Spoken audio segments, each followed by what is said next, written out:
Here we will use a cut model of the RH133 turbocharger to explain the structure and functions of RH3 series turbochargers. RH3 series turbochargers consist of a single-stage centrifugal compressor and a single-stage mixed-flow turbine connected by a single shaft. The exhaust gas from the engine enters the turbine housing, is blown against the turbine wheel to turn the turbine rotor, and is then discharged.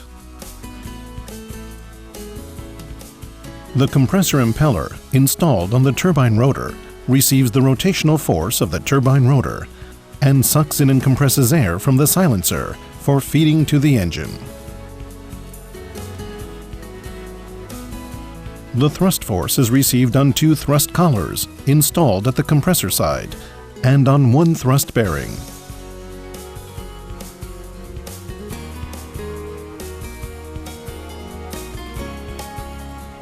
A floating journal bearing is installed on each side of the turbine and compressor. Conventional turbochargers are full floating type. The bearing revolves together with the rotor shaft.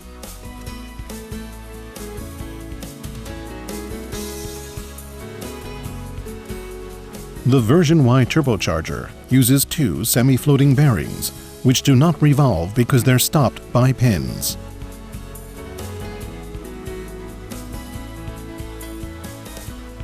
One seal ring is placed on each side of the turbine and compressor to prevent leakage of the charged air, exhaust gas, and lube oil.